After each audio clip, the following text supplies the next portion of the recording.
I'm going to let you get back to your $12 hamburger there, and when you get inside, the hot dogs are $15. Awesome. Can't Yeah. wait. So Yeah. you can't beat that. And a beer, I'm not even going to tell you how much that's going to cost. Welcome back here to Dallas, our continuing coverage on the Cotton Bowl. Hey, we're less than 48 hours away from kickoff between the Tigers and the Irish. What Dabo's done so far in his tenure here at Clemson has been remarkable. He's got this team on the verge of winning their second national championship.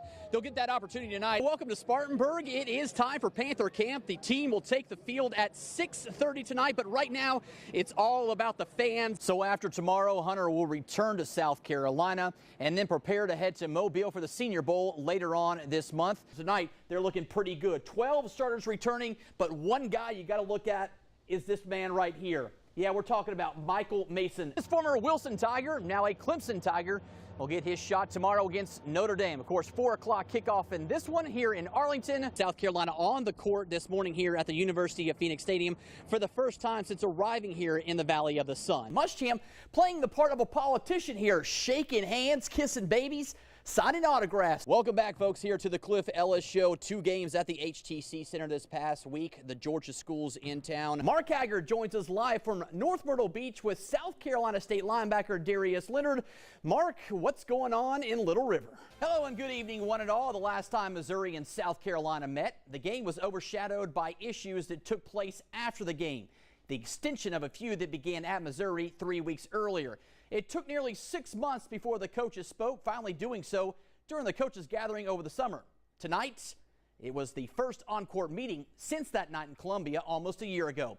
The two clubs coming together prior to tip, a show of unity between the two programs. Good to see. Once the action began, it was all South Carolina off the inbounds pass. Kiki Herbert Harrigan nails the jumper. Solid night for the junior, going for a game-high 16. Asia Wilson in the house. Gotta like that. Gamecocks would go on an 18-6 run, including this 15-footer from Klein to build a double-digit lead at the break. We go third quarter.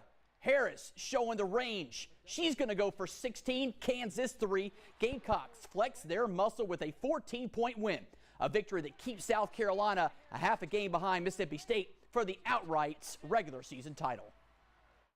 It's all about preparation. You know, what you focus on is what the players will focus on. The only thing we focused on was, you know, how to stop them from having us run around, slip screens, and pop out and you know, shoot threes. That's the only thing that we really concentrated on, nothing else. All right, the issues that plagued Chris Silva early in his career continue as he winds down his stint with the Gamecocks. Saturday, the senior fouled out for the second consecutive game, leaving the Gamecocks without their second leading scorer down the stretch. The end result, a 22-point loss in Baton Rouge. At this point, Frank Martin doing his best to keep the forward focused, something that has been harder each and every week. Past frustrating. I was frustrated as sophomore year. It is what it is. It's, you know, I don't have an answer for you. All right, a couple of local teams played in the MLK Bash today. Wilson defeated Lakewood by 11. Darius Boatwright with 23-9. Allen Williamson added 16. Sherrod not as fortunate. Braves lose to lower Richland. Sherrod back in action tomorrow as they take on Lake City.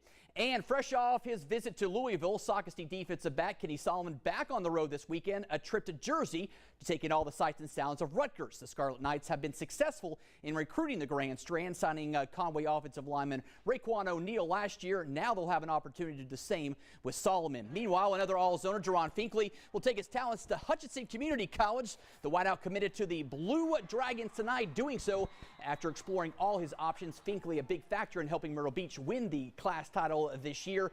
He'll sign February 6th, that of course being National Signing Day. So I'm taking you all the way to the wire. Good evening. Thank you. Good evening to you. Yes. And good evening to you at home.